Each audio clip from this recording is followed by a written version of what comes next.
An FOIA request has just shown us the unimaginable. The president has an insane amount of power over us, and we're just not ready. Just to give you guys a small snippet of it, look at this screenshot. It says right there that he can suspend or amend the rules and regulations applicable to any and all facilities or stations for wire communication with the jurisdiction of the United States as prescribed by the Commission, end quote. You see that handwritten note right there that says very broad? It's right, because when you give someone the right to suspend or amend anything, they can change the rules and regulations. Think of it this way. You read the terms and conditions of the phone plan you bought, right? But it doesn't matter if you did or you didn't. The powers that he has supersedes whatever is in your contract. Does that scare you? Well, it should. It's almost as scary as what almost 1 million people are experiencing as power outages remain to be a constant headline these days. Now, you have to think that they'll stop at one point or another, but it just seems to be getting worse. And when things get worse, it's been found that some millennials are using their credit cards as an emergency savings replacement. Now, I don't think that's such a good idea, do you? You know what else isn't a good idea? Doing a skit about an American president and joking about him being your actual president. Oh wait, Ukrainian President Vladimir Zelensky, he actually did that. I have the video and it is definitely something you have to see. And the Department of Homeland Security has a program that gathers intelligence from Americans. A program that almost nobody knows about. A program that even their own employees asked, is this legal? Yeah. How does it feel to know that we may be getting spied on right at this very moment? Now, before I continue, please take a second, smash the like button for the video. You know, facts are mostly suppressed nowadays, and your like definitely helps to get this information out to the people who need to hear about it. And if you're in need of your daily dose of the truth when it comes to Social Security,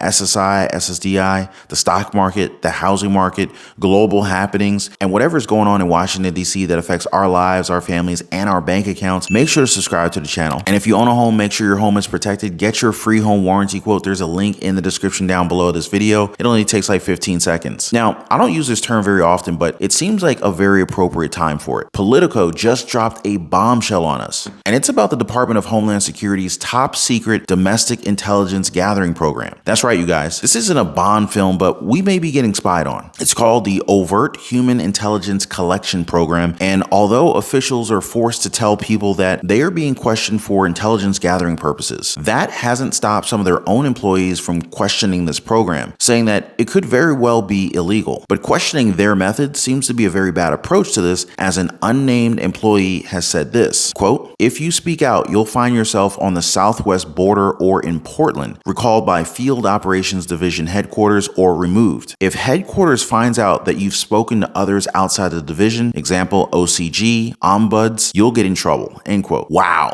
that's honestly terrifying to think about. Now, it is worth noting that the program has been dubbed by insiders as shady and immoral. However, if they knew so much about us, why aren't they doing more to help us with this economy? Were you guys aware that millennials are treating their credit cards as a de facto emergency fund? That's right, guys. Data shows that their generation may have more credit card debt than emergency savings, something that really isn't going to help them very much down the road. Talk about a lack of preparation. So let's get to the numbers here. 45% of millennials, or those between age 27 and 42, and 44% of Generation X, which are between 43 and 58, they're reporting that they owe more on plastic than the amount of money that they have saved up for emergencies. Melinda Opperman, Chief External Affairs Officer at Credit.org, said this, quote, "When more whole generations have more debt than emergency savings, that suggests that they've been using credit cards as their emergency fund. That has to stop," end quote. Well, that's easier said than done, especially when the economy is at a point where many can hardly recover from it. And the same can be said for almost 1 million Americans who are finding it very hard to recover from power outages. After a very powerful storm made its way across the country, countless residents in Kentucky,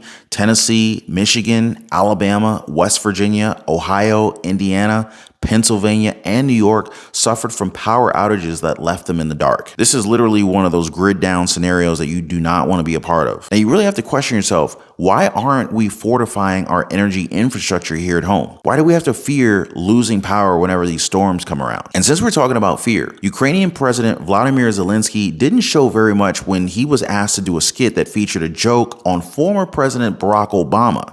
Check this out. Для нас, европейцев, это нормально.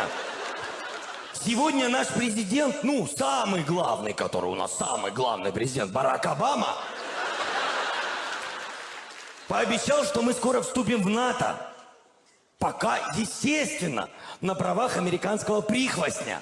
So there you have it. Zelensky calls Obama their president. You know what they say about jokes, right? They're half meant. I mean, like, some people use humor as a way to kind of say things that they wouldn't normally say under normal conditions. This was after the 2014 coup, and within that same time frame as well, an executive order was placed. An order that has just been extended by the Biden administration. It's on their website right here. Dated early March of this year, it says, quote, "Notice on the continuation of the national emergency with respect to Ukraine," end quote. Now, in it, it says that the president, quote, "declared a national emergency pursuant to the International Emergency Economic Powers Act to deal with the unusual and extraordinary threat to the national security and foreign policy of the United States constituted by the actions and the policies of persons that undermine democratic processes and institutions in Ukraine, threatens its peace, security, stability, sovereignty, and territorial integrity, and contribute to the misappropriation of its assets," end quote. Now, let's get this straight. In 2014, the United States, under former President Barack Obama, overthrows the Ukraine government and replaces it with a puppet government, and to this day, this national emergency continues to be extended. To be fair though, former President Donald Trump used it for a border wall, and not much could be done to stop him from getting funding. And now, President Biden, with supposedly unchecked emergency powers, he's got a lot of pull. According to the Brenneman Center, quote, "The National Emergencies Act, in its current form, lacks those protections. It allows the president to declare emergencies with nothing more than a signature on an executive order, and presidents can renew these emergencies every year ad infinitum. Congress can vote to end an emergency, but it effectively needs a veto-proof majority to do so," end quote. For context, the president has 123 additional powers when he declares a national emergency. And like I said, the emergency in Ukraine just got extended again. But we talked about an FOIA request, right? So let's see what some of the things that the president can do with these types of powers. Okay, a kill switch over electronic communication, limit calls. Let's go back to that screenshot that I shared you guys in the beginning. He can also close any facility or station for wired communications. You might say, well, our internet's over Wi-Fi, it's wireless, but the language on this is so broad that it's so easy to say that the connection still goes through a wire and